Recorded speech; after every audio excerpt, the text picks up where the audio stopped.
ओम अजानुबाहवे नमः। श्री स्वामी समर्थ। जय जय स्वामी समर्थ। स्वामी भक्तांनो, स्वामींचे प्रेमळ वचन आणि आदेश प्राप्त करण्यासाठी आत्ताच आपल्या चॅनलला सबस्क्राईब करा। धन्यवाद। आणि व्हिडिओला एक लाईक करून कमेंटमध्ये लिहा श्री स्वामी समर्थ, जय जय स्वामी समर्थ। स्वामी राया, तुमच्या कृपा आशीर्वाद आमच्यावर राहू द्या असं टाईप करा। स्वामी भक्तांनो, तुमच्यावर स्वामींची कृपा ही कायम राहणार आहे आणि त्यासाठी स्वामींचे आशीर्वाद खूप महत्त्वाचे आहेत। एक लक्षात ठेवा की आपण हाक मारल्याशिवाय प्रतिसाद मिळत नाही आणि आपल्या नित्याचा अनुभव आहे। आणि कुणालाही बोलावायचे असेल तर आपण त्या व्यक्तीला त्याच्या नावाने हाक मारतो। साधी कुठली वस्तू हवी असेल तर त्या विशिष्ट वस्तूचा उल्लेख करून ती मागतो। आणि याचा अर्थ असा की नाव ही खूण आहे आणि मत्स्य जगातल्या आपल्या सर्वांचा हा नित्याचा अनुभव आहे। नाव म्हणजे नाम आणि स्वामी समर्थांचे नाम ही त्यांना सर्वांनी जाणून घ्यायची शाश्वत खूण आहे। आणि नाव म्हणजे नाम हे एकदा का नीट कळले की आपले भक्ती आभाळ लख्ख होते आणि त्या क्षणी आपल्याला नामाचे आणि नामस्मरणाचे महत्त्व कळते आपल्या या भक्ती आयुष्यात। म्हणूनच स्वामी समर्थांच्या नामस्मरणाला अतिशय महत्त्व आहे। आणि 125 वर्षापूर्वी स्वामी समर्थ मानवी आकारात प्रकट झाले आणि त्यांनी नंतर समाधी घेतली। आता ते निर्गुण निराकारात सतत आपल्या भोवती वावरत असतात आणि स्वामींच्या ह्या निराकारी अस्तित्वाला नामातूनच पुकारावे लागते। आणि हे नाम सदैव घेतले की स्वामी समर्थांची पावले आपल्या दिशेकडे आपोआप वळतात। स्वामींच्या नामात आपले अस्तित्व विरघळून गेले की मग आपण मनाने स्वामींशी तादात्म्य पावतो आणि स्वामींच्या सततच्या नामस्मरणाने देहबुद्धी आपोआप कमी होते। आणि त्याचा सुंदर दृश्य परिणाम असा होतो की भोगत असलेले प्रारब्धाचे सुखदुःख आपण आनंदाने भोगतो आणि नामाच्या ह्या आनंदामुळे प्रारब्ध आपोआपच पुसले जाते आणि स्वामींचे आपल्या हृदयात स्थानापन्न होतात। त्याचा परिणाम असा होतो की आपण देव सानिध्यात राहू लागतो आणि त्यामुळे आनंदाच्या न संपणाऱ्या लाटा आपल्या भक्ती किनाऱ्यावर सतत आढळू लागतात। आणि एकदा का जगत असलेल्या देहाशी आपला संबंध जाणीवेच्या पातळीवर संपुष्टात आला की मग प्रारब्धाची गती जाणवेनाशी होते।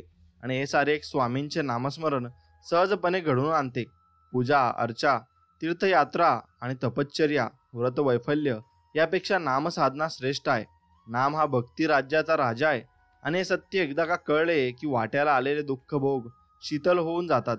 म्हणून माझ्या प्राणप्रिय स्वामी भक्तांनो, तुम्हाला पुन्हा पुन्हा एकच सांगतो की नामसाधनेत अखंड गर्क राहा आणि स्वामी तुमच्या हृदयात मग वास्तव्याला नक्कीच येतील आणि तुम्हाला स्वामी दर्शन नक्कीच देतील। कुठल्याही प्रकारचा हेतू मनात ठेवून स्वामी समर्थांचे नाम कधी घेऊ नये। तसेच आपण स्वामींच्या अखंड नामस्मरणात दंग आहोत हे कधी कुणाला सांगू नये। आपण नामस्मरण करतो हे जर आपण कुणाला सांगितले तर मनातला सुप्त अहंकार उफाळून येतो आणि आपण समष्टीपेक्षा कुठेतरी वेगळे असे भाग्यवान भगवंत भक्त आहोत ही भावना मनात चुकूनही उमटणार नाही याची काळजी घ्या। किंबहुना आपण नामस्मरणात अखंड दंग आहोत हे देहबुद्धीला कळू सुद्धा देऊ नये। नामातून आनंद मिळतो म्हणून नामस्मरण करावे आणि हेतू विरहितपणे स्वामींचे नाम घ्यावे। हा भवसागर पार करायला शेवटी स्वामींचे नामस्मरण उपयोगी पडणार आहे। अनेक लक्षात ठेवा की करीत असलेला प्रपंच चांगला व्हावा, सर्वांना मनासारखे दान पडावे म्हणून स्वामींचे नाम कदापिही घेऊ नये। किंबहुना मी म्हणेन की प्रपंचाची आसक्ती कमी व्हावी, प्रपंचात गुंतलेले मन मोकळे व्हावे म्हणून नामस्मरण करावे। प्रपंच न बिघडता नामस्मरण रंगण्याचा एकमेव मार्ग म्हणजे स्वामींचे नाव आणि हेतू विरहितच घ्यावे। आपण फक्त स्वामींचे नाम घेत राहायचे। आपल्या हातात फक्त तेवढी शाश्वत गोष्ट आहे, नामात दृढ विश्वास हवा आणि कर्तव्याची जाणीव ठेवून स्वामींचे नाव मनापासून घेतले तर निश्चित समाधान मिळते। आणि आपण फक्त स्वामींना हाकारत राहायचे। रात्रंदिवस स्वामींच्या नामाचा अखंड पुकारा केला तर स्वामी आपल्या प्रेम भारल्या हाकेला निश्चितपणे प्रतिसाद देतात। अनेक गोष्ट जरा लक्षात घ्या की आपल्या हातून जेवढे नामस्मरण घडेल त्या प्रमाणात स्वामी आपल्याला साथ देतात। आणि नामस्मरणाचा दृश्य फायदा असा होतो की चित्त स्वामींपाशी एकाग्र होते आणि देहबुद्धी हळूहळू नष्ट होते। आपण स्वामींचा साक्षीने जगू लागतो। आणि माझ्या प्राणप्रिय स्वामी भक्तांनो, आपण नामाच्या महामार्गावर कायम राहिलो तर मानसिक पातळीवर सतत रेंगाळणारे सुखदुःख अक्षरशः संपुष्टात येते आणि शारीरिक वेदना जाणवेनाशी होते. मग देहाचा विसर पडतो. प्रपंचरूपी भोवऱ्यातून आपली सुटका होते आणि मीपणा संपतो. मन प्रसन्न होते. देहाचा विसर पडतो. मुख्य म्हणजे स्वामींचा सहवास प्रत्यक्षात लाभतो. फक्त स्वामींशी अनुसंधान ठेवायचे, बाकी काहीही नाही. फक्त स्वामींशी एकनिष्ठ राहायचे. स्वामी नक्कीच तुमच्या मार्गातील काटे हे काढून टाकतील आणि तुम्हाला खूप सुख आणि आनंद देतील. आणि स्वामींवरचा विश्वासच सर्व काही असते. आपण जेव्हा अंतःकरणापूर्वक सर्वांवर प्रेम करायला लागतो तेव्हा भोवतीचे सारे विश्व प्रेममय आहे ह्याची आपल्याला सुखद जाणीव व्हायला लागते. आणि देहभावनेने प्रेम न करता आत्मभावनेने आपण जेव्हा प्रेम करू लागतो तेव्हाच आत्मसाक्षात्काराचा प्रत्यक्ष अनुभव आपल्याला येतो. आणि घरातल्या पाळलेल्या मुख्या प्राण्यांवर आपण प्रेम करतो तेव्हा त्यांचा सुद्धा आपल्याला लळा लागतो. हे प्राणीविश्व मूळतः मुखी असते, परंतु ते आपले निशब्द प्रेम हर प्रकारे प्रकट करतात आणि तो अनुभव आपण प्रत्यक्षात अनुभवतो. आपण जेव्हा स्वामी समर्थांवर निस्सीम प्रेम करतो तेव्हा स्वामी आपल्यावर प्रेमाचा प्रचंड वर्षाव करतात. आणि या स्वामींच्या प्रेमाचा अनुभव त्या मुख्या प्राण्यांप्रमाणे प्रकट करता येत नाही. स्वामींच्या अखंड नामस्मरणाची ती अव्यक्त फलश्रुती असते. आणि आपण स्वामी समर्थांचा हात आपल्या हातात घेतला की मग स्वामींची सोबत आपल्याला आपोआप मिळत असते. एका अखंड अशा प्रेममयी स्वामी नामाची ती सुखद फलश्रुती असते. स्वामी सर्व काही करतात, मी केवळ निमित्त मात्र आहे, ही भावना मात्र दृढ हवी. आणि थोडक्यात काय तर स्वामी समर्थांच्या प्राप्तीसाठी अखंड नामस्मरणाची नितांत आवश्यकता आहे. आणि या स्वामी नामात विलक्षण गोडवा हवा. स्वामींविषयी आपल्या मनात अटूट प्रेम व्हावे आणि तरच स्वामी सहवास प्रत्यक्ष लाभतो. तुम्हाला मी आणखी एक सांगतो की स्वामींना शरण गेल्याशिवाय स्वामी आपले आहेत ही भावना दृढ होत नाही. माझ्या प्राणप्रिय स्वामी भक्तांनो, स्वामींचे स्वरूप जाणून घेऊन आपण अखंड नामात राहायला पाहिजे. त्याला या भक्ती राज्यात बरोबरच पर्याय आहे. आणि मग तो पर्याय कुठलाहीच उरत नाही. आणि तो एकच पर्याय आहे, तो फक्त नामस्मरण. आणि आपल्या मानवी देहाचे सार्थक या अखंड नामस्मरणात आहे. श्री दत्तावतारी स्वामी समर्थ पुन्हा मानवी अवतार धारण करतील की नाही माहीत नाही, परंतु त्यांनी नामावतार आपल्यासाठी धारण केलेला आहे. आणि ध्यानात ठेवून त्यांची नामपूजा आपण बांधायला नको का? मग त्यासाठी स्वामी नाम आपल्या सर्वांगात झंगारून उठले. आणि मग स्वामी नामाचा घोष आपल्या हृदयाच्या गाभाऱ्यात घुमायला हवा. आणि त्या नामाचा प्रतिध्वनी सर्वांगात उमगायला हवा. तर स्वामी आपल्यापाशी नाम माध्यमातून आले आहेत याचा साक्षात्कार आपल्याला नक्कीच घडेल. आणि तो साक्षात्कार आपण नक्कीच बघितला पाहिजे. तुम्हाला मी अगदी मनापासून सांगतो की आपण आपले ज्ञात मत्स्य अस्तित्व विसरून स्वामी समर्थांच्या नामात पूर्णपणे बुडून जायला हवं. आणि स्वामींना आपण पूर्णाशाने शरण गेल्याची नाम ही सर्वोत्तम खूण आहे. आणि एक लक्षात घ्या की माणसाने एकदा का स्वामीप्रती पूर्ण शरणागती स्वीकारली की स्वामींशिवाय आपला दुसरा कोणीही प्राणप्रिय सखा नाही ही सुखद जाणीव होते. आणि या शरणवृत्तीमुळे महत्त्वाचे काय घडते तर मीपणाचे अहंकारी अस्तित्व पूर्णपणे पुसले जाते आणि मी या विशिष्ट कर्माचा करता आहे. आणि या जाणीव विश्वातून आपण मुक्त होतो. मनातल्या अहंकारी डाळ काळोख संपतो आणि स्वामींच्या अस्तित्वाचा लख्ख उजेड आपल्या भोवती पडत असतो. आणि मग स्वामी आपल्याजवळ सर्व काही सांगण्यासाठी येत असतात. स्वामींच्या चंद्रशीतल उजेडात प्रत्येक भक्त प्रसन्न होतो. आणि मानवी आयुष्यातला शाश्वत आनंद फक्त तेवढाच आहे, कारण स्वामींच्या अस्तित्वाचा आनंद आत्म्याला झालेला असतो. आणि याचा अर्थ स्वामींच्या अस्तित्वाचा आनंद आत्म्याचा आहे आणि तो देहाचा नाही, हे आपल्याला कळणे आवश्यक आहे. म्हणून माझ्या प्राणप्रिय स्वामी भक्तांनो, तुम्ही फक्त स्वामींचे नामस्मरण करा. नामस्मरणासारखा दुसरा पुण्यदायी कल्याण करणारा मार्ग नाही. त्यासाठी काहीही कष्ट पडत नाही. नाम हे कुणावरही अवलंबून नाही. मन शुद्ध करून अंतःकरणापासून स्वामींचे नाम आपण घेतले तर स्वामी समर्थ आपले कल्याण केल्याशिवाय नक्कीच राहणार नाहीत. आणि या दृढ विश्वासाने नाम घ्या. आणि यातच मानवी जन्माचे हित साठलेले आहे. एक लक्षात ठेवा की स्वामी समर्थांचे नाम हे त्यांचे सच्चिदानंद स्वरूप अस्तित्व आहे. आणि स्वामींच्या या सच्चिदानंद स्वरूपाला आपण नामस्मरणातून जाणून घेणे सर्वात महत्त्वाचे आहे.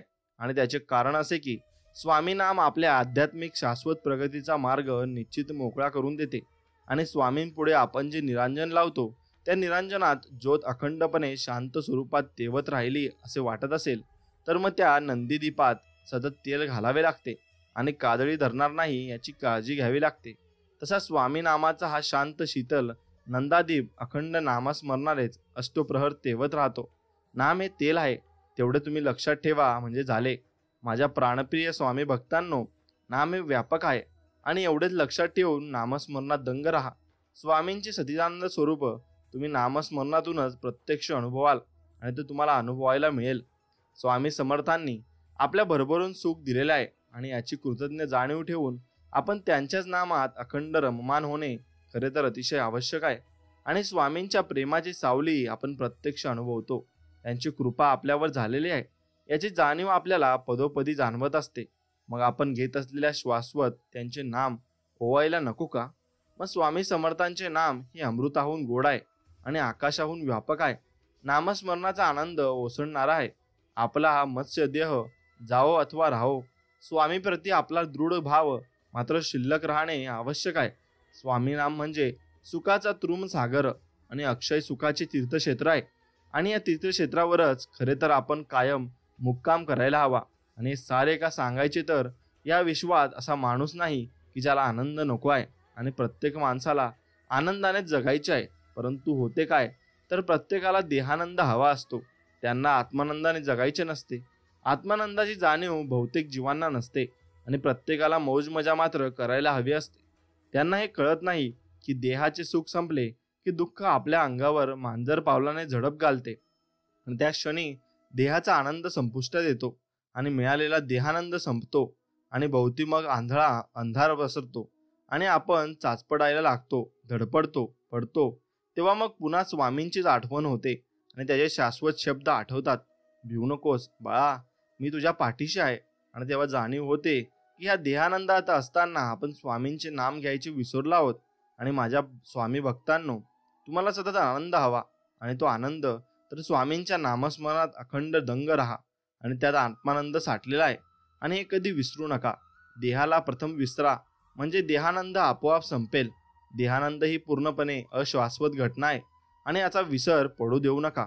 तुम्हाला सांगतो की स्वामींच्या अखंड नामात तुम्ही राहिलात की पौर्णिमेचे शाश्वत चांदणे चहू अंगाने पसरते आणि ही पौर्णिमा आयुष्याच्या शेवटच्या क्षणापर्यंत टिकते.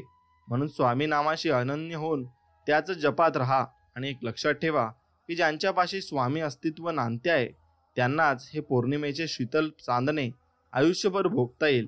परंतु ज्यांच्यापाशी स्वामी नाम नाहीत ते आयुष्यभर वैशाख वण्याची जीवघेणी तत्कली सोसत बसतात आणि मग ते पस्तावतात आणि ते स्वामी नाम घेत नाही त्यावर त्यांचा विश्वास उडत जातो आणि मग ते स्वामी नामात काहीच दंग होत नाहीत आणि मग त्यांना पस्तावा येतो आणि मग ते स्वामी नाम परत घ्यायला सुरुवात करतात. प्रत्येक माणूस जन्माला येताना आपले पूर्वजन्मीचे प्राक्तन घेऊनच जन्माला येतो. सुख दुःखाच्या महाकाय लाटा प्रत्येक प्रापंचिक सतत सुतत असतो आणि सारे काही प्रारब्धानुसार घडत असते. म्हणून एकच सांगतो की जगत असलेल्या जीवनात काहीही घडो, मी माझा स्वामी नामाचा अखंड आनंद क्षणभरही विस्कटू देणार नाही. आणि ही वृत्ती नामसाधकांनी तरी ठेवायला हवी आणि पूर्व प्राक्तन बदलू शकत नाही. आणि हे जरी कितीही खरे असले तरी एक कायम लक्षात ठेवा की स्वामींच्या नित्य स्मरणात राहिलात तर प्रारब्धाच्या तीव्र झळा शीतल होतात आणि स्वामींच्या नामस्मरणात अखंड दंग असणाऱ्या परमभक्ताच्या मागे पुढे स्वामी कृपा पाझरत असते आणि स्वामी कृपा प्राक्तनाचे संदर्भ बदलून टाकते. म्हणून अखंड नामस्मरणात राहावे लागते. अनुभव असा की अंगात कितीही ज्वर असला तरी मुखातले नामस्मरण जेवढे वाटू लागते तेवढा ज्वर आपोआप कमी होऊ लागतो आणि वैद्य औषध देतो. स्वामी नाम रोग बरा करते आणि याचा सोपा अर्थ असा की रोगनिदान स्वामी समर्थ वैद्याकडून करून घेतात आणि औषधोपचार काय करावेत याची प्रेरणा स्वामी वैद्याला देत असतात. एक लक्षात घ्या, वैद्य हा निमित्त मात्र असतो आणि सर्व काही स्वामीच करीत असतात. प्रत्येक स्वामी भक्ताचा आनंद पतंग आकाशात बिरबिरत असतो कारण त्या पतंगाची दोरी स्वामी नामाने भारलेली असते आणि म्हणूनच आपल्या आयुष्याची दोरी स्वामींच्या हातात द्यावी आणि स्वामी आपल्याला भक्तीच्या महामार्गावर आणून सोडतात. आणि हे सूत्र लक्षात ठेवून त्यांच्या अखंड नामात राहा. आणि एवढेच मला तुम्हाला स्वामी भक्तांना सांगायचे आहे. किती संकट कोसळत स्वामी ही संकटे वरवरच्या झुलून घेतात आणि याची प्रचिती प्रत्येक स्वामी भक्ताला आल्याशिवाय राहत नाही. स्वामींचे नाम मुखात असले की माणूस सर्व प्रकारच्या सुखांचा अधिकारी होतो आणि स्वामींचे नाव भक्ताभोवती एक संरक्षण कवच निर्माण करते. आणि श्रीकृष्णाने द्वारकेभोवती आपले सुदर्शन चक्र फिरवत ठेवले, त्यामुळे द्वारका सुरक्षित राहिली. आणि त्याप्रमाणे आपण स्वामी नाम जर सतत घेत राहिलो तर स्वामीच आपल्या भोवती संरक्षण कवच निर्माण करतात. कसे ते समजून घ्या. ज्या मुखात अखंड स्वामी नाम असते तेथे स्वामी अदृश्य स्वरूपात वावरत असतात. आणि जिथे स्वामी आहेत तिथे भिवू नकोस, मी तुझ्या पाठीशी आहे, हे वचन सिद्ध स्वरूपात प्रकट झालेले असते आणि त्या वचनाला कोणीच तोडू शकत नाही. मित्रांनो, एक लक्षात घ्या की काल एक स्वामी भक्त मला सांगू लागला की स्वामींच्या नामस्मरणाला पर्याय नाही हे मनाला पटते, परंतु मनाजोगे नामस्मरण होत नाही. ही खंत मनाला सारखी डाचत राहते. प्रपंचातले सहन न होणारे काटे पदोपदी टोचत राहतात आणि कित्येकांचे वागमन आणि मग शरीर चित्र विचित्र करून टाकतात आणि नामस्मरणाला खूप वेळेला तडा जातो. मग यावर नेमका उपाय काय? मनाजोगे स्वामींचे नामस्मरण आमच्या ह्या आयुष्यात कुठल्या तरी वळणावर घडेल ना? मग स्वामी भक्तांची व्यथा माझ्या लक्षात आली. त्यांची वेदना सत्य होती. प्रपंचातले बोचरे वारे करीत असलेल्या स्वामींच्या नामस्मरणात सतत विघ्न आणतात आणि हा सार्वत्रिक अनुभव आहे. आणि मी त्या स्वामी भक्ताला म्हटले की विश्वामित्राच्या आज्ञात राक्षस विघ्न आणायचे, म्हणून विश्वामित्र ऋषी राजा दशरथाच्या दरबारात आले आणि म्हणाले की राजन, माझ्या यज्ञात राक्षसांचा झुंडी येतात आणि यज्ञ विस्कटून टाकतात. त्यांचा खूप त्रास होतो. तरी तू मला तुझा हा लाडका श्रीराम दे आणि माझी खात्री आहे की श्रीरामचा या राक्षसांचा बिमोड करेल. आणि कारण त्याच्या भारलेले रामबाण आहेत. आणि विश्वामित्र ऋषींनी जसे श्रीरामाला नेले आणि क्रूर राक्षसांचा नायनाट करून टाकला, तसे स्वामींचे नाम प्रपंचातल्या आसुरी शक्ती नष्ट करतात आणि प्रपंचावर कितीही संख्य कोसळोत आणि कितीही राक्षसी वृत्तींचे दर्शन घडो, स्वामींचे नामकवच आपले संरक्षण नक्कीच करते. आणि मनाजोगे नामस्मरण करण्यासाठी प्रथम देहबुद्धी सोडावी लागते. आणि आपण प्रपंचात सतत देहबुद्धीने वावरत असतो, म्हणून प्रपंचातले काटे जाणवतात. मग लक्षात घ्या की वागवान ऐकू येतात. आणि मग एकदा का देहबुद्धी सोडली की आत्म्याच्या साक्षीने जगायला लागलो की सगळे वागवान बोथट होतात आणि सर्व प्रापंचिक काटे नष्ट होतात. कारण स्वामी तुमच्यासाठी गुलाब पाकळ्यांचा रस्ता निर्माण करतात आणि गुलाबाचे काटे तेव्हा बोचत नाहीत, कारण स्वामी तुमच्यासाठी काटे काढून टाकतात. आणि नामस्मरणाचे फलित काय, तर स्वामी तुमच्यासाठी सर्व काही सुखकर करून सोडतात. आणि जो नामस्मरणात दंग असतो त्याला खंत नसते, हे लक्षात ठेवा. स्वामींचे नाम मात्र रात्रंदिवस अगदी झोपेत सुद्धा मुखात हवे आणि स्वामी नामाने गाभारा भरलेला हवा. केवढा चमत्कार घडतो ते तुम्ही प्रत्यक्ष अनुभवा, तरच स्वामी नामाचे खरे महत्त्व तुम्हाला नक्कीच कळेल. मग तुम्ही या गोष्टीचा स्वतः अनुभव घेतला तरच तुम्हाला कळेल की स्वामी नामात किती गोडवा आहे आणि स्वामी नामातच सर्व काही दडलेलं आहे. एक खरे आहे की आपल्याला स्वामी समर्थांच्या अस्तित्वाची, स्वामींच्या सगुण साकार दिव्य दर्शनाची विलक्षण अशी तळमळ लागल्याशिवाय निराकारात वावरणे हे अलौकिक परमेश्वरी ऐश्वर आपल्या दृष्टीपथात येत नाही. आणि त्यासाठी जन्मोजन्माचे नामस्मरण आपल्यासाठी असायला हवे आणि आपल्याला प्रेम भारल्या हाका त्यासाठी प्रथम स्वामींपर्यंत पोहोचवाव्या लागतात. आणि तुम्हाला मी महाभारतातले एक उदाहरण सांगतो. भक्तश्रेष्ठ अर्जुन भगवान श्रीकृष्णाच्या नामस्मरणात अक्षरशः बुडून गेला होता आणि एका भगवंताखेरीज त्याला काहीच नको होते. आणि अर्जुनाने सतत श्रीकृष्ण प्रेमाची मागणी केली आणि श्रीकृष्णाचे सुद्धा आपल्या अर्जुन नावाच्या परमभक्तावर विलक्षण प्रेम होते. म्हणून तर महाभारत युद्धात कुरुक्षेत्रावर भगवान श्रीकृष्णांचे अर्जुनाचे सार्थ केले. आणि मग आपल्या लाडक्या भक्ताने हट्ट धरला म्हणून प्रत्यक्ष रणभूमीवर आपले विराट आणि अतिभव्य विश्वरूप दर्शन केवळ अर्जुनासाठी प्रकट केले. आणि पुन्हा अर्जुनाने मानवी रूपात प्रकट होऊन आणि हो म्हणून भगवंताला विनंती केली. आणि म्हणून श्रीकृष्णाने आपला अवकाशव्यापी भव्य पसारा आटोपात घेतला आणि पुन्हा रथावर आरूढ झाला. आणि भगवंताने सारे केवळ आपल्या लाडक्या भक्तासाठी केले. आणि याचा अर्थ असा की भगवंत आपल्या परमभक्ताच्या सर्व इच्छा पूर्ण करतो. नामस्मरणात अखंड दंग राहणाऱ्या आपल्या परमभक्ताचे सर्व शाश्वत मनोरथ पूर्ण करतो. आणि त्यासाठी आपल्याला अखंड नामाची आस लागायला लागते. मनाला स्वामी समर्थांची तळमळ लागली तर स्वामी आपल्या भक्तांसाठी जिथे असतील तिथून अक्षरशः धावत येतात. आणि महत्त्वाचे काय तर आपण मनाने आणि एकूणच अस्तित्वाने स्वामीमय होणे आवश्यक आहे. आणि स्वामी नामात बुडून गेल्याशिवाय प्रपंचातले भोवरे चुकवता येत नाही. आणि प्रपंच वाईट नसतो तर प्रापंचिक वृत्ती वाईट असते. आणि प्रापंचिक वृत्ती माणसाला सतत नामस्मरणापासून मागे खेचत राहते. म्हणून ही प्रापंचिक वृत्ती आणि देहभावनेने जगणे प्रथम नष्ट करा आणि स्वामी नामाची काळीज ओढ लागल्याशिवाय ही देहबोली नष्ट होत नाही. माझ्या स्वामी भक्तांनो, स्वामी नाम शाश्वत आहे आणि बाकी सर्व नश्वर आहे हे कळणे महत्वाचे आहे. तरच स्वामी दर्शनाचा भव्य सोहळा प्रत्यक्ष अनुभवता येतो. एकच करा, फक्त स्वामी नाम घेत राहा आणि त्यांचं नामस्मरण करत राहा. सगळे काही अनुभव तुम्हाला येतील आणि तुम्हाला समजेल की स्वामी सर्व काही आहेत आणि आपल्यासाठी फक्त स्वामी सर्व काही करत आहेत. आणि काया वाचा म्हणे स्वामी समर्थांना शरण जाणे ही सोपी गोष्ट नाही. त्यासाठी आपण स्वामींचे परमभक्त असावे लागते. आणि मग मन सश्रद्ध आणि विचारांनी सदृढ असेल तर स्वामींचे स्मरण मनाच्या गाभाऱ्यात सतत निनादत राहते आणि अंतर्करणात स्वामींच्या नावाचा अथक घोष सतत घुमावा लागतो. आणि संपूर्ण शरणागती स्वीकारायची असेल तर स्वामी नामात अष्टप्रहर दंग राहावे लागते. आणि थोडक्यात काय, तर स्वामींना शरण जायचे असेल तर त्यांचे नामस्मरण आपल्या हृदयात झंकारत राहावे लागते. माझ्या प्राणप्रिय स्वामी भक्तांनो, तुम्हाला मी संपूर्ण शरणागतीच्या 3 पायऱ्या समजून सांगतो. श्रद्धापूर्वक नामस्मरण ही शरणागतीची पहिली पायरी आहे आणि आपली सर्व विविध कर्मे मनापासून करायची आणि केलेली सर्व कर्मे स्वामींना मनपूर्वक अर्पण करायची ही शरणागतीची दुसरी पायरी आहे. आणि सर्वात महत्त्वाची गोष्ट तर देहबुद्धीने न जगता आत्मेच्या साक्षीने जगणे ही शरणागतीची तिसरी पायरी आहे. लक्षात घ्या, या तिसऱ्या पायरीवर उभे राहून स्वामींचे अखंड स्मरण केले की स्वामीमय अवस्था आपल्याला प्राप्त होते. आणि शरणागती म्हणजे असहाय्य नव्हे किंवा परिस्थितीला नाईलाजाने केवळ शरण जाणे नव्हे.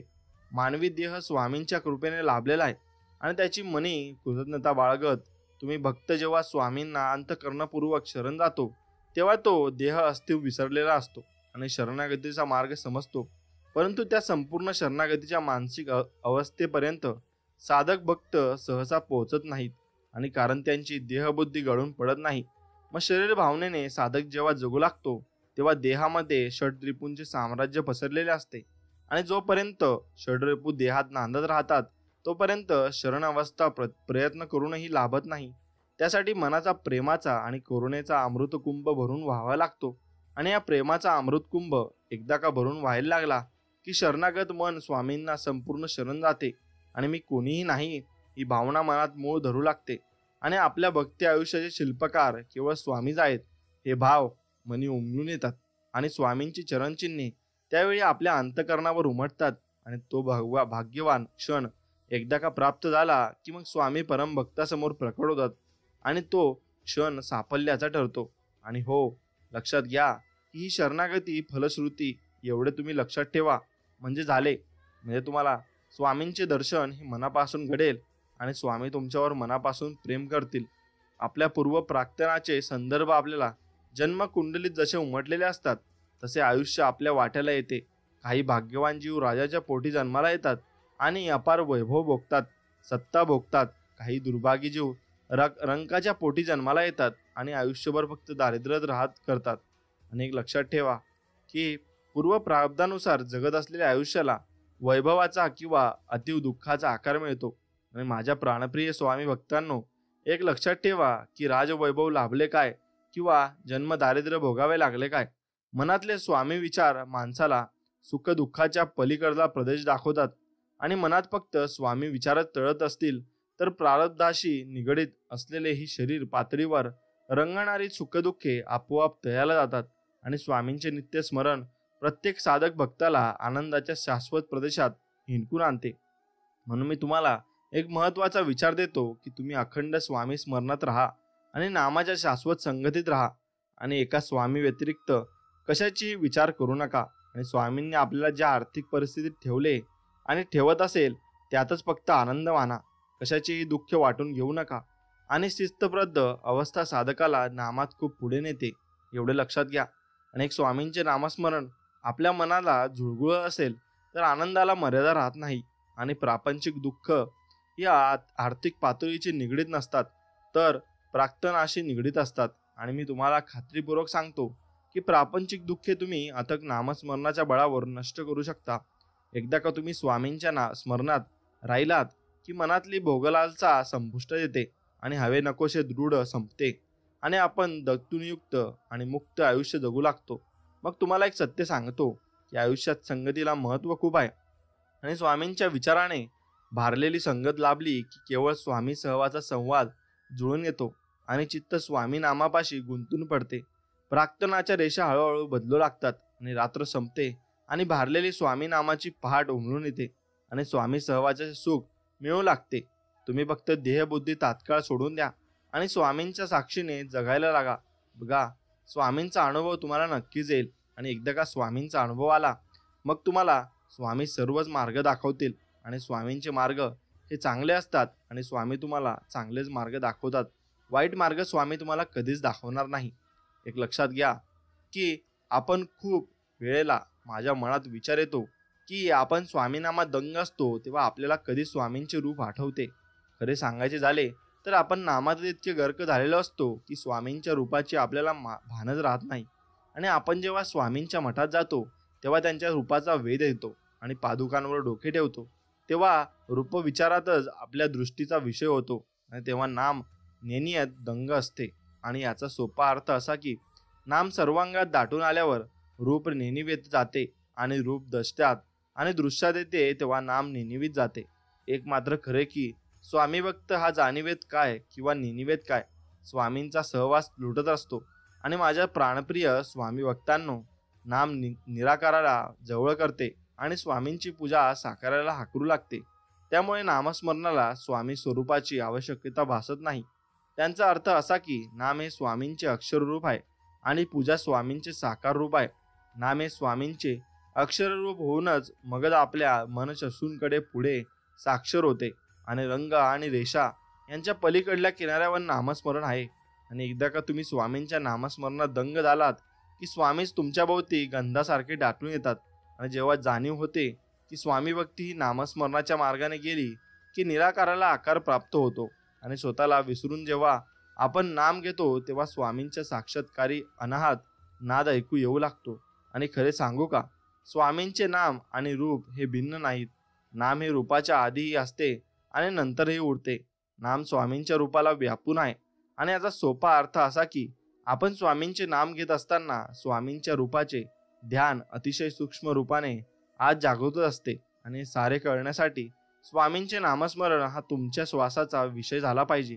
एक लक्षात ठेवा की स्वामींचे नाम हे आपल्याला भक्ती अंतकरणात रूप घेऊनच सतत प्रकट होत असते.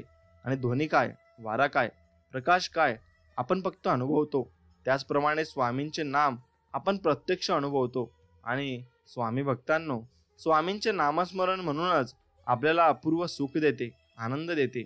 त्यासाठी आपण फक्त अखंड नामस्मरणात गर्क राहणे आवश्यक आहे इतकेच. आणि फक्त आपण स्वामींचे नामस्मरण करणे हे स्वामींना आवडते. आणि स्वामीच त्यांना प्रेम करतात जे स्वामींचे नामस्मरण करतात आणि स्वामींच्या नामस्मरणात दंग राहतात. तुम्हाला मी एक सत्य सांगतो की स्वामी समर्थांचे वास्तव्य त्यांच्या नामातच आहे. स्वामी समर्थांना प्रत्यक्ष भेटावे वाटत असेल तर नामातच भेटा. कारण स्वामींच्या सहवासात मी यापुढे प्रत्येक क्षण राहीन ही मनोवृत्ती दृढ केलीत की स्वामींच्या नामाशिवाय मग आपला एक क्षण सुद्धा जगू शकत नाही.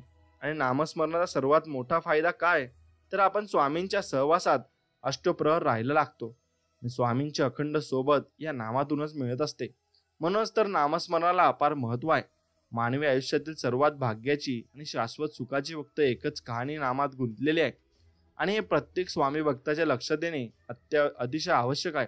स्वामी नामात तुम्ही गर्क झालात की चंदनगंध प्राप्त झाल्याशिवाय राहत नाही. फक्त नाम जातनेपणाने घ्यायचे आणि नेनिवेच्या पातळीवर घ्यायचे आणि श्रद्धेने घ्यायचे आणि जाता येता सहजपणे घ्यायचे. कसेही घ्या, कुठेही घ्या, फक्त स्वामींचे नाम घ्या. स्वामी समर्थ तुम्हाला भरभरून केवळ सुखच देतील आणि स्वामी तुम्हाला काहीही कमी पडू देणार नाही. त्यासाठी आपले संपूर्ण अस्तित्व स्वामी नामात विसरून जा आणि त्यातच परमानंद साठलेला आहे. आणि या नामाच्या मार्गावरून तुम्ही जर अखंड प्रवास केलात तर आपल्या संपूर्ण आयुष्याला स्वामी सुखाची ध्रुव दिशा सापडेल आणि त्यातच आनंद साठलेला आहे हे तुम्हाला लक्षात येईल. आणि माझ्या प्राणप्रिय स्वामी भक्तांनो, स्वामी नामात प्रचंड शक्ती साचलेली आहे. आणि ती शक्ती तुम्हाला केव्हा कळेल जेव्हा तुम्ही प्रत्यक्षात स्वामीनाम घ्याल आणि स्वामीनाम तुम्ही जपाल. मी तुम्हाला सतत एकच सांगत आलो आहे की अंतकरणापासून स्वामींचा सुखद आठवणी मनाशी साठवत त्यांचे नाम घेतलेत तर स्वामींचा सहवास तुम्हाला सतत लाभतो आणि त्यांच्या खुणा तुम्हाला अनेक वेळा सापडतात. नामाचे रूपांतर संवादात झाले. स्वामींची प्रत्यक्ष क्षणी संवाद सुरू झाला की लक्षात येते की एखाद्या अगदी प्रेमळ जवळच्या आत्मासारखे स्वामी आपल्यापाशी बोलू लागतात. आणि मग त्यासाठी स्वामी संवाद सुरू होणे मात्र आवश्यक आहे. आणि सर्व अखंड नामस्मरणातूनच जन्माला येते. आणि स्वामी समर्थांच्या सहवासात शाश्वत सुख आहे. आणि हा मनाला एकदा का साक्षात्कार झाला की नामस्मरणाला सुगंध सुटतो. आणि मग म्हणून तुम्हाला मी पुन्हा पुन्हा एकच गोष्ट सांगतोय की नामस्मरणाला पर्याय नाही आहे. आणि स्वामींचा शाश्वत सहवास नामातूनच मिळतो आहे. आणि म्हणून स्वामींचे अखंड नाम तुम्ही घेतले पाहिजे. त्यांच्या नामात तुम्ही गर्क राहायला हवे आणि शाश्वत आनंद तुम्ही उपभोगता तुम्हाला येईल. म्हणून तुम्ही स्वामी नामात दंग राहा. आणि स्वामींचा तुम्ही नामात दंग राहिले तर तुम्हाला कोणतीच अडचण येणार नाही आणि सर्व गोष्टीत तुम्हाला आनंद मिळू शकेल.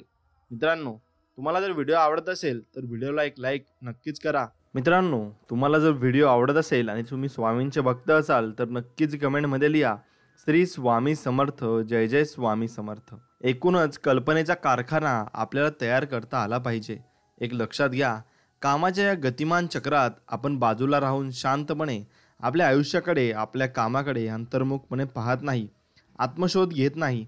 खरे तर अशा आत्मशोधातून किंवा आपल्या कलात्मक पाहण्यातून आपल्याला खूप काही नवनवीन कल्पना सुचू शकतात आणि यातूनच एखादी सौंदर्यपूर्ण कलाकृती अवतरू शकते.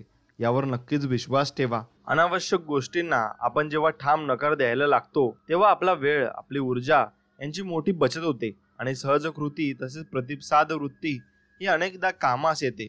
मग तुमचे एकांतातले सहकार्य, तुमची संवेदनशीलता व समान ध्येय या गोष्टी आपल्याला एकमेकांशी बांधून ठेवतात. आणि तुमचे विचार करणे सरळ नसेल तर ते सरळ तर्कानुसारही ठेवले पाहिजे. आणि आपण विचार का करतो, कसा करतो हे अंतर्मुखपणे आपण जाणलेच पाहिजे.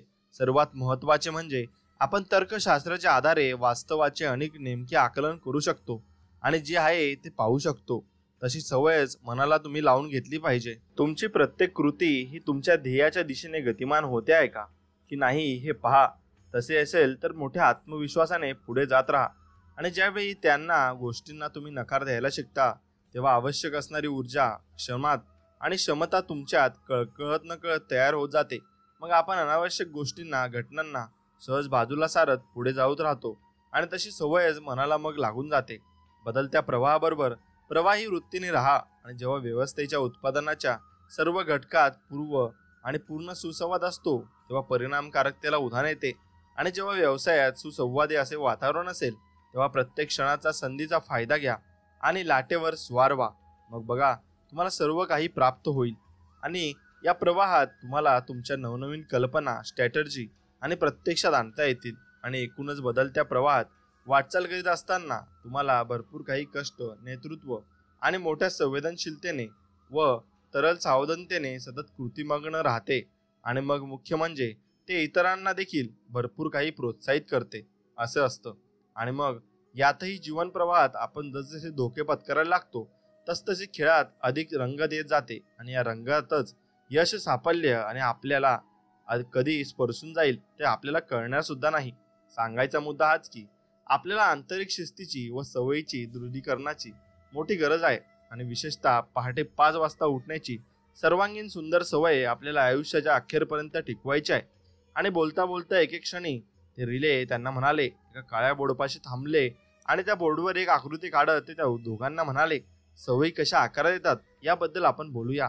आणि मग त्यांनी लिहिले, पहिली पारगी ही ठिंगी असते आणि दुसरी पायरी ही चालीरीती असतात, तिसरी बक्षीस असतो आणि चौथी पुनरावृत्ती करणे असतं. आणि या आयुष्याच्या सवयी तुम्ही स्वतःला लावून घेतल्या पाहिजे. मग तुम्हाला कोणी झाडू शकत नाही. तुमचे पहाटे उठणे ही एक ठिणगी आहे असं समजा. पहाटे उठण्याचा कौशल्यमय सराव तुमच्या अंगवळणी पडल्यानंतर त्याची एक सवय तुमची जीवनरहित बनून जाईल. आणि एकूणच रोजच्या चांगल्या सवयी व सराव यांना आपल्या रोजच्या जीवनात अपार महत्त्व असते आणि यातून आपली सर्वोत्तम गुणवत्ता व ऊर्जा उपयोगात आणता येते. आणि खरे तर या सवयी व सरावातून आपल्याला क्रांतिकारक बदल होत असतो आणि हा बदलच आपल्याला महानतेकडे नेणार आहे. आणि माझ्या इथल्या एका शिष्याने आपल्या जीवनात काही सवयी अंगवळणी पाडून घेतल्या आहेत असे लेखक म्हणत आहेत. आणि तो एकदा मला म्हणाला, मी आठवड्यातून रोज पहाटे 5 वाजता उठतो. पहाटे केलेल्या ध्यानातून एक पवित्र शांततेचे अवतरण माझ्या मनात आकारायला येते आणि व्यायामासाठी मी पहाटेची 20 मिनिटे राखून ठेवली आहेत आणि जलद चालण्याचा व पळण्याचा मी व्यायाम करतो आणि इथे मला बऱ्यापैकी घाम आलेला असतो आणि प्रत्येक आठवड्याच्या शेवटी मी शरीराला मालिश करून घेतो आणि शिवाय रोजनिशी डायरी लिहिण्याचा सराव मी करतोच आहे आणि या लेखनातून मी जागरूक व संवेदनशील होतो आणि मी माझी रोजची आखलेली उद्दिष्टे, ध्येय व योजना इतकेच नव्हे तर सुचलेल्या नवनव्या कल्पना आणि त्या राबवताना येणाऱ्या अडचणी यांची नोंद करतो. वाचनासाठी मी काही वेळ राखून ठेवलाच आहे आणि तुम्हाला सांगतो हे सर्व करताना मला कमालीचे समाधान लाभते आणि आपल्यात व भोवतालच्या विश्वात बदल घडून आणण्याची जाणीवच मला खूप काही देते. आणि मुख्य म्हणजे माझ्या आनंदाचे पहाट हेच उगमस्थान आहे आणि आपल्याला आपल्या व्यवसायात शिखरापर्यंत जायचे असते. इतकेच नव्हे तर कमालीचे यशस्वी व्हायचे असते, पण त्यासाठी आवश्यक असणारे धैर्य, कष्टप्रदता आणि उद्योगशीलता, तरल दक्षता तसेच दीर्घकाळ आवश्यक असणारा संयम याचा अभाव आपल्याकडे असतो. आणि आपल्याकडे जर बांधिलकीचा व जबाबदारीचा आणि चांगल्या सवयीच्या दृढीकरणाचा अभाव असेल, मग तर मी काय किंवा माझा गुरु काय वारंवार हेच सांगत आलो आहे की आपल्याला जे माणूसपण आहे ते आपल्यात दडलेली कौशल्य पूर्णस्थाव नेतं आणि एक परिपूर्ण जीवन जगण्याची आज बाळगून असते. आणि आपण सगळेजण त्या महानतेकडे जाण्यासाठी जन्माला आलेलो आहोत आणि यश हे अखेर आपल्यातील सृजनशीलता कृतीला मुक्त करीत असते. म्हणूनच जीवनात महत्त्वाच्या वाटणाऱ्या कृती या आपण केल्याच पाहिजेत. आयुष्यात महत्त्वाच्या वाटणाऱ्या गोष्टी केल्याने चैतन्य आनंदाला प्रोत्साहन मिळते आणि अलौकिक आयुष्य हे नेहमीच यश आणि आपल्याला महत्त्वाच्या वाटणाऱ्या गोष्टी यांनी भरलेले असते. सर्वोत्कृष्टतेने आणि संपूर्ण चैतन्याशी आपल्याला काम करायचे आहे आणि मग ते वैयक्तिक जीवनात असू द्या व व्यावसायिक जीवनात असू द्या. अर्थात त्यासाठी आंतरबाह्य शिस्तीची मोठी गरज आहे आणि मोठी सुशोभित बाग हवी, पण तुम्हाला त्यात विविध जातींची व रंगाची झाडे लावायला मात्र नकोत. हे कसे शक्य आहे? तुम्हाला सुदृढ व सक्षम शरीरयष्टी हवी व त्यासाठी आवश्यक असलेले श्रम व व्यायाम तुम्हाला करायला नको. केवळ प्रार्थना करून तुम्हाला तुमचा व्यवसाय हा भरभराटीला आणायला हवाय. एक लक्षात घ्या की प्रार्थना, इच्छा, आकांक्षा यांना आंतरबाह्य शिस्तीची व आत्मसमर्पित कष्टाची जोड हवीच. महान कलाकृती व महान आयुष्य ही केवळ आभाळातून पडत नाहीत. ताजमहल बांधला गेला, चीनची महान भिंत बांधली गेली आणि ती अनेक वर्षाच्या अथक मेहनतीतून व जबरदस्त इच्छेतून आजच आपल्या जिव्हाळ्याच्या प्रांतात पुढे पुढे जात राहा. लक्षात घ्या, जबाबदारी, बांधिलकी आणि आत्मसमर्पण संपूर्ण चैतन्यातून स्वतःला कामात झोकून द्या. आणि पुन्हा एकदा मी तुम्हाला सांगतो आहे की आम्ही सर्व महानतेसाठी जन्माला आलेलो आहोत आणि त्यामुळे महानतेवर आपला हक्क प्रस्थापित तुम्ही नक्कीच करा आणि या पृथ्वी तलावर त्या सूर्याखाली आपली स्वतःची एक जागा, एक खून निश्चित करा आणि भूतकाळाच्या कैदेतून मुक्त होत भविष्याची आखणी करा. मुख्य म्हणजे वर्तमानातील प्रत्येक क्षण संपूर्णपणे जगणे हे केवळ तुमच्या हातात आहे. आणि एक लक्षात घ्या की तुम्ही पाहिलेली स्वप्ने प्रत्यक्षात उतरवण्यासाठी अजूनही उशीर झालेला नाही. अनेकदा आपण चोखेरीतच अडकतो आणि आपल्या जीवनाचा सुरक्षित खेळ खेळत राहतो. दुर्दैवाने या खेळात आपल्याला आयुष्यात काय साधायचे आहे ते आपण विसरत असतो आणि अखेरीस स्वतःला जाणणे हेच बोधाचे पहिले पाऊल आहे. आणि खरे तर आपल्या जीवनाची गोष्टच इतकी व्यामिश्र असते की नेमकेपणाने वाचणे अवघड होऊन जाते. आपण विचार कसा करतो, काय करतो, आपण चालतो कसे, बोलतो कसे, या सर्वांकडे आत्मशोधकतेने पाहिले पाहिजे. आणि अर्थात त्यासाठी निज ज्ञानाची तळमळ हवी आणि तरच तुम्ही प्रांजलता आणि तुमची बुद्धिमत्ता तसेच नवनिर्माणशीलता यासह नवीन आयुष्याकडे वळू शकाल. असा प्रयत्न तर करून बघा. मग उद्या नको, आजच करा. झालेले आकलन जेव्हा आपण त्वरित अंमलात आणायला लागतो तेव्हा आपल्याला परिवर्तनास प्रारंभ होतो. म्हणून म्हणतो, आपल्या आत दडलेल्या चैतन्याला, महानतेला साथ घाला आणि मग खरे तर आपण अगदी सामान्य जीवन जगत असतो. मग कुठेही गोष्ट आपण संपूर्ण शक्तीनिशी आणि चैतन्यानिशी करीतच नाही, मग आपली ताकद आजमावतच नाही आणि त्यामुळे आपल्याला ऊर्जेचा अंदाज येत नाही. आणि तेव्हा या घडीपासून आपल्या आतल्या शक्तीचे स्वरूप समजून घ्या आणि मुख्य म्हणजे हे चैतन्य अखंड व स्वतंत्र कसे राहील ते पहा. आणि आपल्याला व्यावसायिक वा जीवन प्रवासात यश मिळेल याची खात्री नसते, त्यामुळे आपल्याला अपयशाची विलक्षण धास्ती वाटायला लागते. लक्षात अपयशाला सामोरे जाणे ही एक मौलिक आणि जबाबदारीची जाणीव आहे.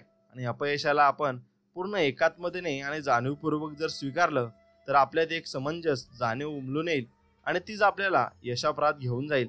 अपयशाच्या भीतीमुळे आपण जीवनातील असुरक्षिततेचा वा धोक्याचा स्वीकार करीतच नाही, कारण अपयशी होणे हे एखाद्या गुन्ह्यासारखे आहे आणि अनेकांना वाटते, पण तसं नाहीये. उलट अपयश हे चांगलेच असते आणि इतकेच नव्हे तर अपयशातही महानता दडलेली आहे. म्हणूनच त्यांचा बिनशर्त स्वीकार करा आणि अपयशाशिवाय यश नाही. अनेकदा अपयश ही यशाची पहिली पायरी आहे असे म्हटले जाते. आता ज्या कंपन्या किंवा ज्या व्यक्ती महानतेपर्यंत पोहोचल्या आहेत त्यांना आयुष्यात कित्येक अपयशांना सामोरे जावे लागेलच आहे. पण जिंकण्यासाठी अपयशाची चव चाखायला जावी. अपयश हे आपल्याला सृजनशीलतेला आव्हान देते आणि अपयशातील वेदना हार पचवल्यानंतर जीवनाचा खरा अर्थ आपल्याला उलगडतो. आणि अपयशातच आपले मानसिक संतुलन ढळू न देणे ही एक मोठी कसोटी आहे. आणि रॉबर्ट केनेडी यांनी एका ठिकाणी म्हटले आहे की जे अपयशाला सामोरे जायला घाबरतात ते कधीच महान होऊ शकत नाही. असो, मग सवयीच्या दृढीकरणाबद्दल मला बोलायचे आहे. आणि साधी गोष्ट आहे की कोणी बदल प्रारंभी अंगवळणी पडायला अवघडच जात असतो. मग यातही पहिले काही दिवस गोंधळाचे जरी असले तरी नंतर दिवस मात्र कमालीचे फलप्रद होतात. आणि यात शंका नाही. माझे जीवनविषयी तत्वज्ञान अतिशय साधे आणि सरळ राहिलेले आहे. खरे तर त्याचा मी आधीच उल्लेख केला आहे. आणि तुम्ही तुमचे काम चोख, सर्वोत्कृष्ट आणि पूर्व ताकदीने करा आणि बाकी सगळे जीवनावर सोपवा. खरे तर तुमच्या सौम्यतेची आणि संयमाची तसेच साधेपणाची ही कसोटी आहे. आणि या कसोटीत जर तुम्ही खरेपणाने उतरलात तर महानता तुमचीच वाट पाहत राहील. आणि त्याबाबत निशंक राहा. प्रथम आपल्याला आपल्या परिवर्तनाची निकड जाणवायला हवी एवढे लक्षात घ्या. आणि तुम्ही परिवर्तन हे करायलाच हवे. त्यामुळे आपल्याला आपल्या परिवर्तनाची निकड जाणवायला पाहिजे आणि अर्थात त्यासाठी आत्मशोध घ्यायला लागले आणि आपले विचार, वर्तन, अंगवळणी पडलेल्या चुकीच्या व धोक्याच्या गोष्टी आपल्या लक्षात यायला हव्यात. आणि एकूणच काय करू नये ते आपल्याला कळायला हवे. लक्षात घ्या की तुमची एखादी मोठी सुंदर सवय ही तुमचे अवघे आयुष्य बदलून टाकते आणि टाकू शकते.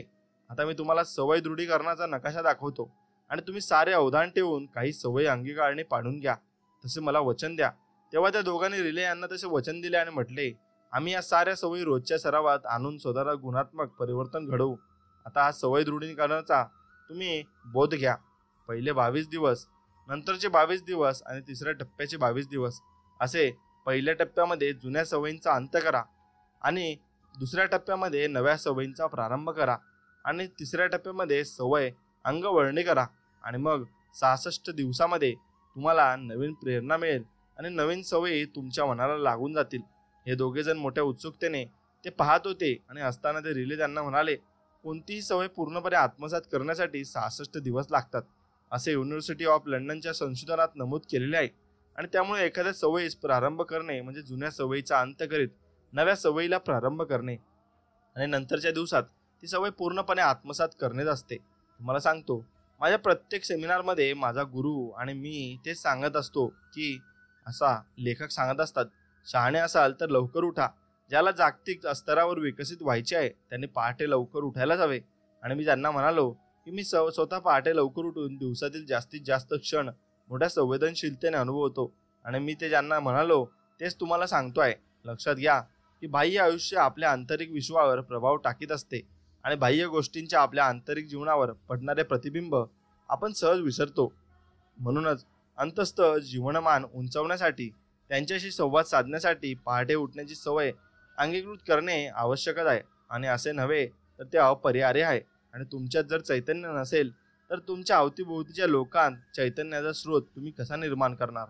मग तुमच्यातील उत्तमातील उत्तमाशी, सर्वोत्कृष्टाशी तुम्ही जर जोडलेले नसाल तर इतरांमधील चांगले आणि उत्तम तुम्ही कसे विकसित करणार? मग तेव्हा तुम्ही स्वतःचा चॅम्पियन नसाल तर तुम्ही इतरांना चॅम्पियन करण्यासाठी मदत कशी करणार? मग तुम्ही पहाटे लवकर उठण्याची सवय अंगीकृत करत आपल्याला अतिशय आंतरिक शक्तीवर अधिक लक्ष केंद्रित करा आणि विचारांची व्यापकता व सर्वकष्टता वाढवा. एकूणच आपल्या आयुष्यातील तत्व विचारांना व मूल्यांना आकार देणे आणि आपल्या ध्येयपरात जाण्यासाठी पुन्हा पुन्हा आत्मपरीक्षण करत जोमाने पुढे जाणे नेहमीच महत्त्वाचे ठरते. आणि मग बाह्य व्यवस्थेतील अधिकारशाहीपेक्षा नैतिकतेचे अधिष्ठान तसेच चांगल्या विचारांच्या व कृतींचा अंकुश आपल्या मनासाठी आवश्यक आहे. आणि तसे झाले तर आपण आपल्या प्रत्येक कृती उत्कित आणि निर्मितीक्षम प्रेमाचा संबंध प्रस्थापित करू. आणि इतकंच नव्हे तर आपण आपल्या प्रत्येक चुंबकात अधिकाधिक शुद्ध होत जाऊ. आणि खरे तर यातच आपला विकास आहे. आणि पहाटेची आंतरिक शांतता तुम्हाला चैतन्याचा मूल स्रोतापर्यंत घेऊन जाईल. आणि आपण रोजच्या दिनक्रमाच्या जीवनाच्या प्रत्येक अवतीभोवतीच्या गतीत इतके हरवतो की स्वतःला त्या प्रवाहात ढकलून देतो. मग आपण फक्त वाहत असतो आणि आपल्या सगळ्या संवेदना बधीर झालेल्या असतात. आणि एक एक क्षणी मात्र आपण या सर्वांकडे कलात्मक अलिप्ततेने पाहायला हवे आणि आपले आयुष्य जणू दुसऱ्याचे आहे इतक्या कलात्मकतेने आपल्याला स्वतःच्याच खांद्यावरून पाहता येईल. मग यातून आपण नवनव्या चांगल्या सवयी अंगीकृत करू शकू. त्यावर ते उद्योजिका म्हणाली, सर तुम्ही म्हणता ते अगदी खरे आहे. आणि एकतर नवीन सवय अंगवळणी पडत नाही आणि जुनी अनेकदा जाता जाता नाही. त्यासाठी खूप तरल सावधानता राहावे लागते. आणि मी माझ्यातील काही जुन्या वाईट सवयी जाणीवपूर्वक काढून टाकत नव्या सवयींचे दृढीकरण करणार आहे. आणि तुम्ही म्हणता त्याप्रमाणे 66 दिवस मी ती सवय अंगीवळणी पाडत एका नवीन सवय आत्मसात करीन. आणि एक नवीन गोष्ट मी नासाकडून शिकलो आहे, ती म्हणजे अंतराळयान उड्डाणाच्या वेळी अधिक इंधन घेते, पण तितके इंधन तिला पुढे अवकाशात फिरताना लागत नाही. कारण सुरुवातीला यानाला गुरुत्वाकर्षणावर मात करून उड्डाण करायचे असते, पण जसजसे या पृथ्वी कक्षेच्या बाहेर जाते तितकेच तिला अंतराळातून झेपावणे सोपे जाते. आणि मला तर हा जबरदस्त विचार आवडतो. आणि वैयक्तिक परिवर्तन व सवय सुरुवातीला खूपच अवघड जाते आणि अर्थात हे परिवर्तन व सवय एका आठवड्यात अंगीकृत होणार नाही. आणि तुमच्या सगळ्या जुन्या सवयींच्या विरोधावर मात करण्यासाठी तिला थोडासा अवधी लागतोच. आणि 66 दिवसांच्या सवयीतून तुमचे जीवन शिखंतप्रत आणि उंचावू शकते. आणि आपल्या नकाशात म्हटल्याप्रमाणे पहिल्या 22 दिवसानंतर तुमच्या सवयीला थोडी गती येईल. आणि अर्थात कुठलीही सवय आत्मसात करण्यासाठी 66 दिवसांचे मोठे आव्हान पेलावेच लागते. आणि ज्याला निर्मितीचे मोठे शिखर गाठत आणि जागतिक स्तरावर महानतेच्या दिशेने जायचे आहे, त्या प्रत्येकाला काही सवयी दृढ कराव्याच लागतात. आणि सातत्यपूर्ण कष्टप्रदता व सवय आपल्याला प्रभुत्वाप्रद नेणार आहे. आणि कधी विसरू नका, मी तर म्हणेन की सर्वाधिक आव्हान देणाऱ्या पर्यायांचा स्वीकार करा. खरे तर यातूनच आपला विकास होत असतो आणि आपल्यातील गुणवत्ता या आव्हानातच प्रकट होत जाते.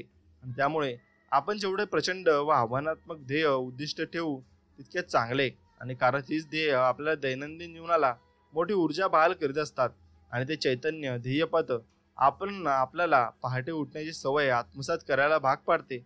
आणि नाहीतर इतक्या पहाटे उठण्याचे प्रयोजनच राहणार नाही.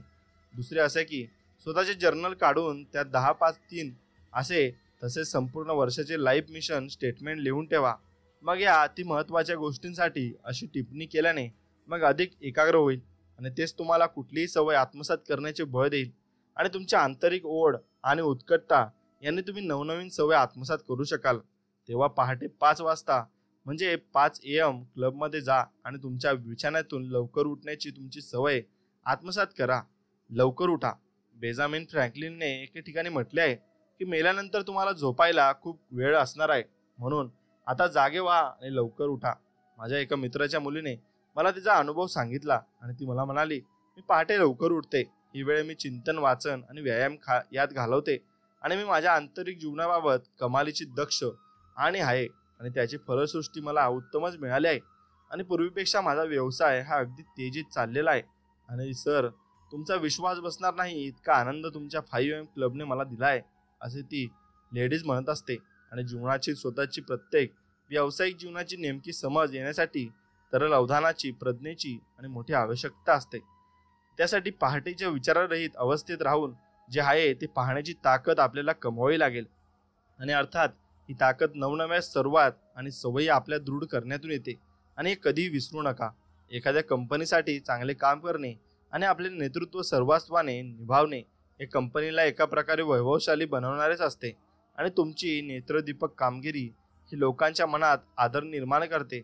आणि जीवन जगणे आणि त्याला प्रतिसाद देणे एक मोठी कला आहे. आणि इतर अनेक कला कौशल्याप्रमाणेच एकदा का तुम्हाला सवयी आत्मसात करण्याचे नियम माहिती झाले आणि तुम्ही त्यासाठी 66 दिवसांचा सवय केलात, तर तुम्ही अधिकाधिक समृद्ध आयुष्याकडे जाऊ शकाल. आणि याकरिता जीवनाच्या व्यवसायाच्या प्रती एक समप्रितता आवश्यक नव्हे तर अपरिहार्य आहे. म्हणून म्हणतो, रोजच्या जीवनाकडे पुरेसे लक्ष द्या. तुमच्या आयुष्याच्या मागण्या काय आहेत ते नक्कीच तुम्ही तपासले पाहिजे. आणि जीवन प्रवाहात कार्यमग्न राहा. आणि चौथं म्हणजे नवनवीन सवयी अंगीवळणी पडून घेत जीवनाचा आनंद लुटा. आणि आत्तापर्यंत तुम्ही जे काही कथन केले ते आम्ही जीवनाचे प्राणपणाला लावून ऐकले आहे. तुम्ही सांगितलेल्या साऱ्या सवयी आम्ही अंगवळणी पाडत आत्मसात करू. आणि विशेषतः पहाटे उठण्याच्या सवयींचे मूल्य आम्हा दोघांना चांगलेच कळले आहे, असे ते त्यांचे जे विद्यार्थी असतात ते म्हणत असतात. कोणत्याही रोपाचं बीज व्यवस्थित रुजू दिलं आणि अंकुर निर्माण होऊन त्याची वाढ नीट होऊ दिली तरच ते रूप वाढून त्याचं झाड सशक्त निरोगी होईल आणि गर्भ निर्माण होऊन त्याची व्यवस्थित वाढ झाली तरच जन्म होईल. म्हणून म्हणतो, सवय विचारातून मनात रुजू द्या, त्यावर पुढे 66 दिवसात ती सवय तुम्ही सहज कृतीत आत्मसात करू शकाल. आणि आता सार रूपाने काही गोष्टी मी तुम्हाला सांगतो आणि मला तुम्हाला हेच सांगायचे आहे की तुम्हाला आपल्या स्वतःचे, तुमच्या जीवनाचे व तुमच्या व्यवसायाचे तसेच या जगतासह या मानवजातीचे, पृथ्वीचेही नेतृत्व करायचे आहे. आणि तुमच्यात सारे काही निर्माण करण्याची आणि सर्वनाश करण्याची शक्ती आहे. आणि तुमच्यातच केवळ सर्व भावना, कृती आणि विचार यांचा आरंभ आहे. आणि तुमच्यातच उदात्तता सामावली आहे. मग तुमच्यात एकेकीपणात कोणताही एकटेपणा उरणार नाही. सर्व गोष्टींचा स्रोत तुमच्या नेतृत्वात असायला हवा आणि केवळ तुमच्यातच सृष्ट आणि दृष्ट कृती करण्याची शक्ती आहे. आणि तुमच्यातच स्वर्ग आणि नरक निर्माण करण्याचे सामर्थ्य आहे. इतकेच नव्हे तर तुमच्यात केवळ वर्तमान आणि भविष्याला नियंत्रित करण्याचे सामर्थ्य आहे. आणि एक क्षणी थांबत रिले यांनी कलाकाराच्या खांद्यावर मोठ्या प्रेमाने हात ठेवत म्हटले, बाळांनो, आनंदाचे साम्राज्य, अनंत, कधीही न आटणारे प्रेम, करुणेचे झरे तुमच्या हातात आहेत आणि हे कधी विसरू नका. या सर्वांचे उत्तम भान ठेवत तुम्हाला तुमचे नेतृत्व करायचे आहे. आणि मध्यंतरी मंदीच्या वा प्रतिकूलच्या नुसत्या आगमनानेच अनेकांनी आपल्या हातातील शस्त्रे खाली टाकून दिली. तसे पाहता आपण नेहमीच पलायवदान स्वीकारतो आणि मग वस्तुतः कुठलेही बौद्धिक समर्थन न करता आपण त्या संकटांचा व प्रतिकूलतेचा बिनशर्त स्वीकारच करीत नाही. आणि आपण सतत समर्थन तरी करीत असतो, नाहीतर तक्रारी तरी करीत असतो. मग परिस्थितीला व स्थितीगतीला आपण निर्भयपणे सामोरे जातच नाही. आणि परिस्थिती किती प्रतिकूल असली तरी स्वतःला फार अस्वस्थ करून न घेण्याचे स्वातंत्र्य आपल्याला निश्चितच असते. आणि मुख्य म्हणजे आपल्याला हवा तसा बदल करणे हे सर्वस्वी आपल्याच हातात आहे. आणि जेव्हा आपल्याला एखाद्या गोष्टीपासून धोका आहे हे जेव्हा कळते तेव्हा आपण त्या गोष्टीला स्पर्श करीत नाही. आणि तसेच हे आहे, आपल्याला काय करू नये हे कळले पाहिजे. एकूणच प्रतिकूल परिस्थिती, ताणतणाव, समस्या, वाटेतले अडथळे व मंदी हे आपल्याला मिळालेले एक वरदानच आहे असे समजून त्याला थेट नक्कीच तुम्ही सामोरे जा. आणि कुठल्याही पदाचे लेबल नसताना प्रभावी नेतृत्वशीलता निभावणे हा सर्वस्वी नवी जीवनदृष्टीचा विचार मध्यंतरी मला सुचला आणि मला हा विचार फारच महत्त्वाचा वाटतो. एकूणच तुमचे पद कुठलेही असो, तुम्ही एखाद्या रॉकस्टार प्रमाणे प्रभावी पाडू शकता. आणि नवीन जीवनदृष्टी आणि आशयदृष्ट्या सखोलता तर यात आहेतच, पण या नेतृत्वातून एकदा का तुम्ही एक जागतिक दर्जा गाठणे आपल्याला सहज शक्य आहे.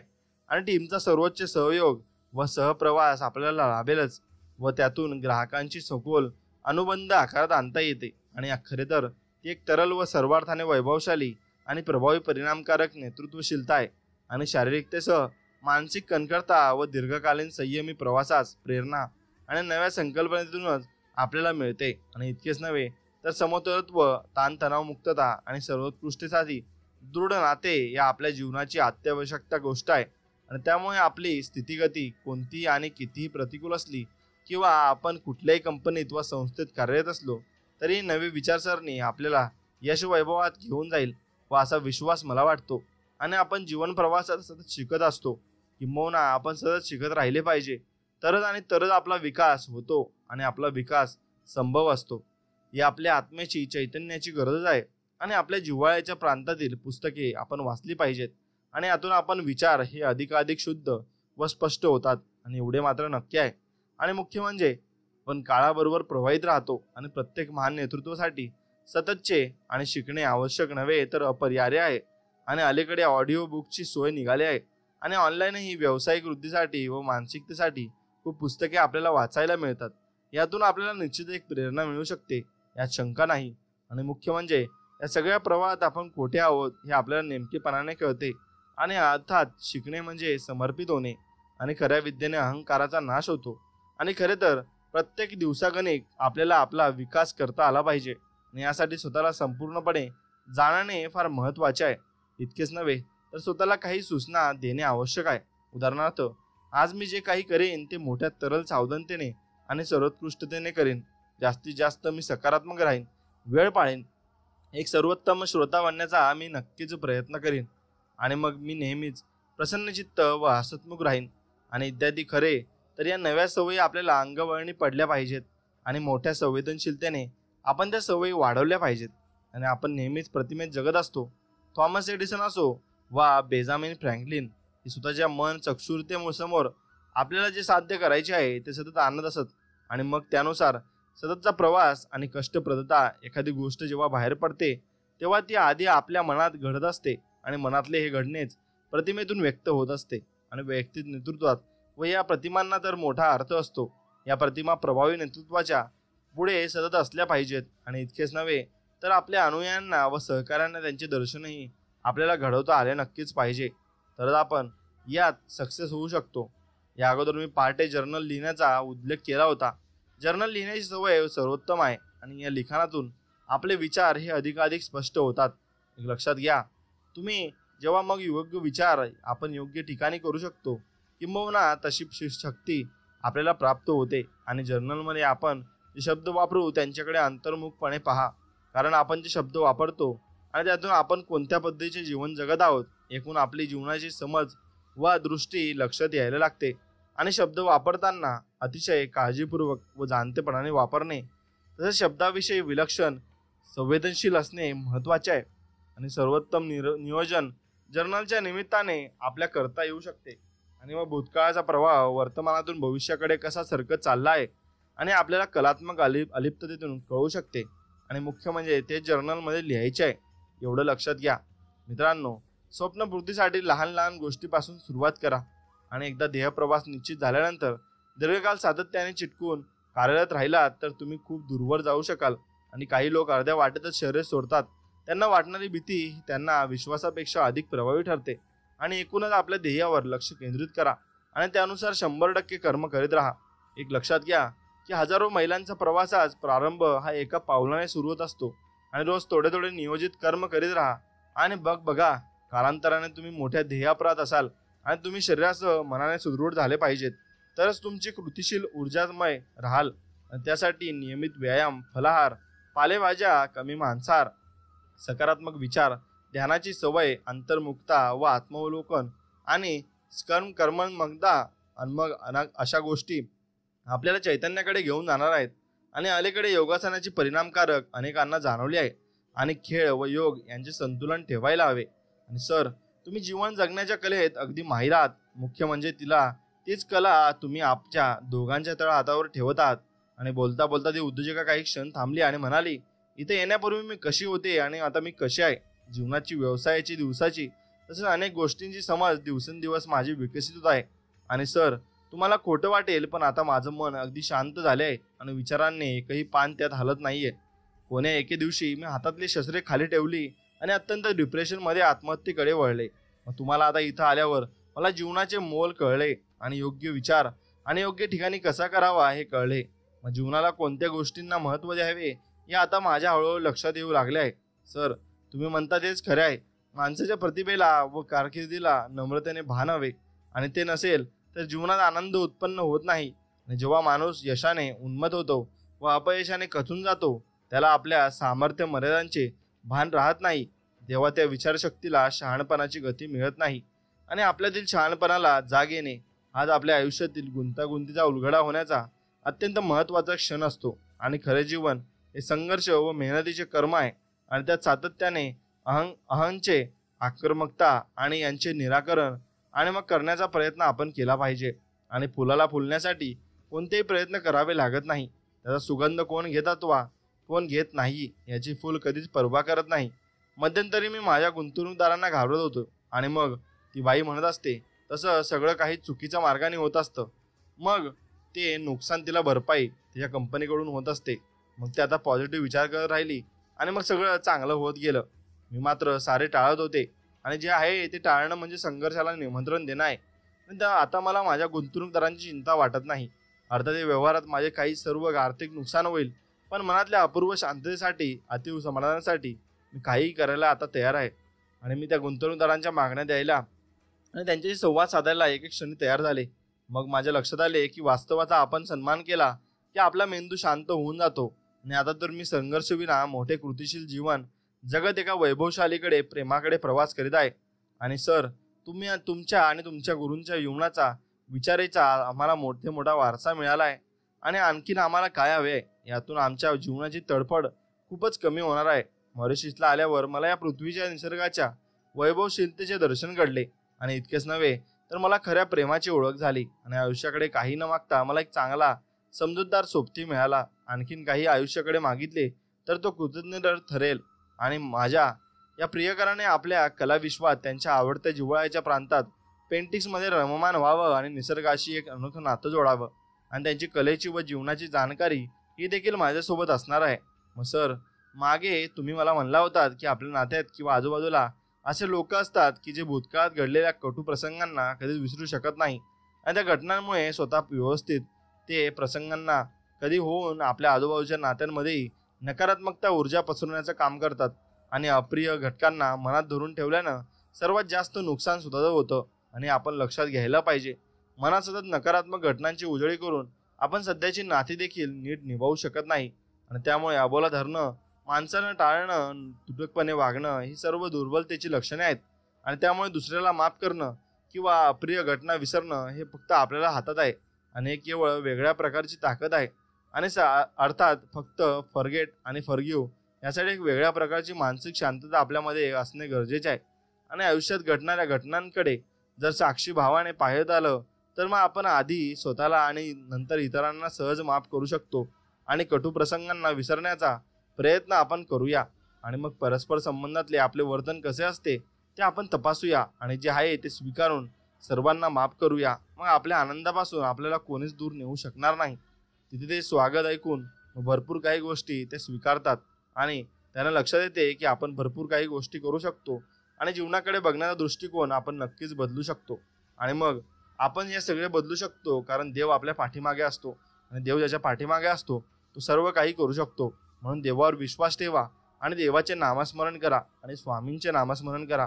स्वामी समर्थ तुम्हाला न मागताही भरपूर काही देतील, एवढं लक्षात घ्या. आणि मग जीवनाकडे बघण्याचा दृष्टिकोन तुम्ही पॉझिटिव्ह करा.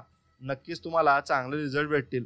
मित्रांनो, व्हिडिओ आवडला असेल तर व्हिडिओला एक लाईक करा आणि कमेंटमध्ये लिहा श्री स्वामी समर्थ, जय जय स्वामी समर्थ. आणि मित्रांनो, चॅनलला देखील नक्की सबस्क्राईब करा आणि बेल नोटिफिकेशन ऑन करा असेच नवीन व्हिडिओ बघण्यासाठी. चला तर मग भेटूया नवीन व्हिडिओमध्ये. तोपर्यंत जय श्रीराम, श्री स्वामी समर्थ, जय जय स्वामी समर्थ. धन्यवाद.